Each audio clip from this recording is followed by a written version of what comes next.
1989 കേരളത്തിലെ തിയേറ്ററുകളിൽ മുഴങ്ങിയ മമ്മൂട്ടിയുടെ ആ സിംഹഗർജനം ഇപ്പോൾ 4K ഡിജിറ്റൽ ഡോൾബിയിൽ മുഴങ്ങിക്കൊണ്ടിരിക്കുകയാണ്.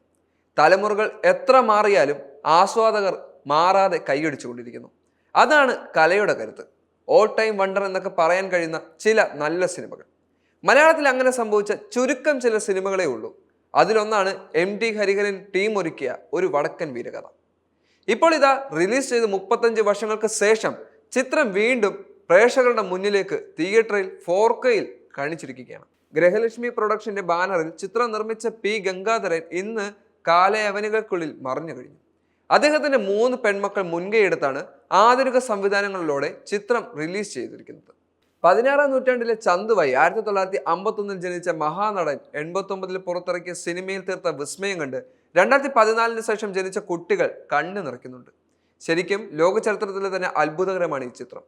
4Kയിൽ കാണുമ്പോൾ കിട്ടുന്ന അസാമാന്യ ക്വാളിറ്റിയിൽ ഹരിഹരൻ 36 വർഷങ്ങൾക്ക് മുന്നേ സെറ്റ് ചെയ്തിരുന്ന ഫ്രെയിമുകൾ ഇന്നും നമ്മളെ അത്ഭുതപ്പെടുത്തുകയാണ്.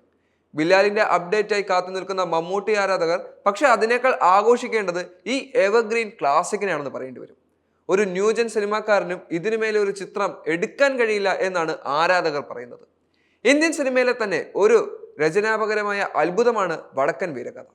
വടക്കൻ പാട്ടുകളിലൂടെ കേട്ടുപതിഞ്ഞ ചതിയുടെ പര്യായമായി മാറിയ ചന്തുവിന്റെ ജീവിതം എത്ര യുക്തിഭദ്രമാണ് MD ഡീബങ്ക് ചെയ്യുന്ന എന്നോർക്കണം. മച്ചനൻ ചന്തു ഉണ്ണിയാർച്ചയുടെ കിടപ്പറയിലെത്തിയതും തുണ പോകാൻ ആർച്ച നിർബന്ധിച്ചതും കൂത്തുവിളക്കിന്റെ തണ്ടുകൊണ്ട് കുത്തുന്നതും ഒടുവിൽ അമ്മാവന്റെ മരണത്തിന് മരുമക്കൾ പകരം ചോദിക്കുന്നതുമെല്ലാം നാടോടി കഥകളിലായി എല്ലാവർക്കും അറിയാം. ഇതിനു മുമ്പും അതിനുശേഷവും നിരവധി സിനിമകൾ ഇതിനെ ബേസ് ചെയ്ത് ഇറങ്ങിയിട്ടുമുണ്ട്. നിങ്ങൾ കേട്ടതെല്ലാം ശരിയാണ്, എല്ലാം തെറ്റുമാണ് എന്നാണ് ചന്തു തൻ്റെ തല കൊയ്യാൻ എത്തിയവരോട് പറയുന്നത്. അങ്ങനെ ചരിത്രം പോലെയായ ഒരു കഥയെ ഈ രീതിയിൽ പൊളിച്ചെഴുതണമെങ്കിൽ അപാരമായ പ്രതിഭ തന്നെ വേണം. MDയെ സംബന്ധിച്ച് അനായാസമായിരുന്നില്ല ഈ രചന. കളരിപ്പയറ്റുമായി ബന്ധപ്പെട്ട സാങ്കേതിക കാര്യങ്ങളൊക്കെ മനസ്സിലാക്കാൻ അദ്ദേഹം ദീർഘമായ പഠനങ്ങൾ നടത്തിയതായി മകൾ അശ്വതി ശ്രീകാന്ത് വെളിപ്പെടുത്തിയിട്ടുണ്ട്. അങ്ങനെ വലിയ മുന്നൊരുക്കങ്ങൾക്ക് ശേഷമാണ് അദ്ദേഹം എഴുത്തു തുടങ്ങിയത്. 37 വർഷം മുമ്പ് എഴുതിയ വടക്കൻ വീരഗാഥയുടെ തിരക്കഥയുടെ പുസ്തക രൂപം ഇന്നും ബെസ്റ്റ് സെല്ലറായി നിലകൊള്ളുന്നു. തിയേറ്റർ തുളച്ച് പുറത്തു കിടക്കുന്ന രീതിയിൽ ഷാർപ്പായിരുന്നു MTയുടെ ഡയലോഗുകൾ. ഇതിന്ന് 4Kയിൽ കേൾക്കുമ്പോൾ പുതിയ തലമുറയെ ഞെട്ടുകയാണ്. പിൽക്കാലത്ത് ട്രോളമാർ ആഘോഷിച്ച തോൽവികൾ ഏറ്റുവാങ്ങാൻ പിന്നെയും ചന്തുവിന്റെ ജീവിതം ബാക്കി പോലുള്ള എത്രയെത്ര ഡയലോഗുകൾ. അതുപോലെ മന്ദഹാസൻ തന്നെ പകൽപൂരം എന്ന വാക്ക് പന്തിപ്പഴുത് കണ്ടപ്പോൾ പരിചയകെട്ടി ഒഴിഞ്ഞതാണെന്ന് മനസ്സിലാക്കാനുള്ള പഠിപ്പെങ്കിലും തികഞ്ഞില്ലേ മക്കളെ എന്ന വാക്കുകൾ. ചന്തു പുത്തൂരം വീടിന് പരിചയപ്പെടുന്ന ഒരു ഡയലോഗുകളുണ്ട്. പൊൻപണം വെച്ച് തായം കളിക്കുന്ന കുട്ടികളുള്ള അമ്പാടിക്കോരത്തെ മേനോന്മാർക്കും പൊൻവാണിവയ്ക്കൽ ചെട്ടികൾക്കും പലിശയ്ക്ക് പണം കൊടുത്തിരുന്ന പുത്തൂരും വീട് എന്ന് തുടങ്ങുന്ന വാക്കുകൾ ശരിക്കും കവിത പോലെയാണ് നമുക്ക് തോന്നുന്നത്. അതുപോലെ ഉണ്ണിയാർച്ചയുടെ വിവാഹശേഷമുള്ള ചന്തുവിന്റെ ആത്മകഥമുണ്ട്. പക മാറിയിരുന്നോ മനസ്സിൽ, ഇല്ലെന്ന് പറയുന്നതാണ് സത്യം. എൻ്റെ മോഹം, എൻ്റെ ധ്യാനം, എൻ്റെ രക്തത്തിൽ, എൻ്റെ ഞരമ്പുകളിൽ 13ാം വയസ്സ് മുതൽ പടർന്നു കയറിയ ഉന്മാദം. അവളെയാണ് ഞാൻ ഉപേക്ഷിക്കേണ്ടി വരുന്നത്. മച്ചുനൻ ചന്തു അവളെ അർഹിക്കുന്നില്ല. അവൾക്ക് നല്ലത് വരട്ടെ, എന്നും നല്ലത് വരട്ടെ. തിയേറ്റർ വിട്ടാൽ കഥാപാത്രങ്ങളുടെ പേര് മറന്നു പോകുന്ന ന്യൂജൻ സിനിമകളുടെ കാലത്ത് 4 പതിറ്റാണ്ടോളം ഒരു സിനിമയിലെ ഡയലോഗുകൾ ആഘോഷിക്കപ്പെടുകയാണ്. വാക്കിന്റെ കരുത്ത് എന്താണെന്ന് MD കാണിച്ചു തരുന്നു. ആ പ്രതിഭ ഇന്ന് നമ്മുടെ കൂടെ ഇല്ല. മമ്മൂട്ടിക്ക് വേണ്ടി ഉണ്ടാക്കിയ ചിത്രമാണ് വടക്കൻ വീരഗാഥ എന്ന് പറയേണ്ടി വരും.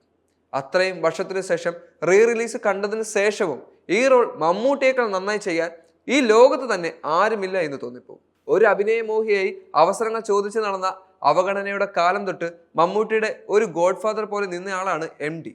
വിൽക്കാനുണ്ട് സ്വപ്നങ്ങൾ എന്ന സിനിമയിലെ MDയൻ കഥാപാത്രമാണ് ഇന്ന് 71ാം വയസ്സിലും സൂപ്പർ സ്റ്റാറായി നിലനിൽക്കുന്ന ഈ നടൻ. വടക്കൻ വീരഗാഥയുടെ സമയമായപ്പോഴേക്കും മമ്മൂട്ടിയും MDയും തമ്മിൽ നല്ലൊരു കെമിസ്ട്രിയും ഉണ്ടായിട്ടുണ്ട്. താൻ എഴുതുമ്പോൾ മമ്മൂട്ടിയുടെ ശബ്ദത്തിൽ ഡയലോഗുകൾ കേൾക്കുമെന്നറിഞ്ഞിരുന്ന MD ഒരിക്കൽ പറഞ്ഞിട്ടുമുണ്ട്.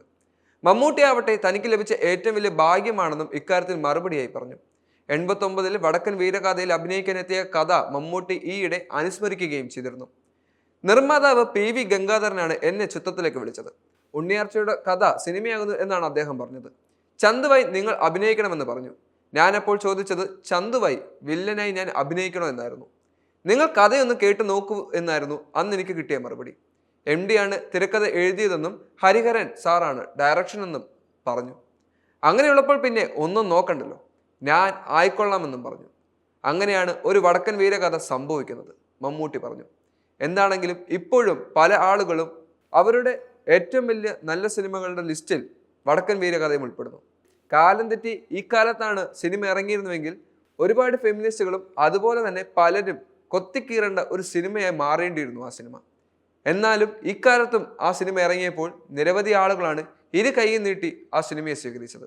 ഇന്നും തിയേറ്ററുകളിൽ 4Kയിൽ സിനിമ ഓടിക്കൊണ്ടിരിക്കുന്നു. നല്ല സിനിമ എപ്പോഴും ആരാധകർ സ്വീകരിക്കുക തന്നെ ചെയ്യും.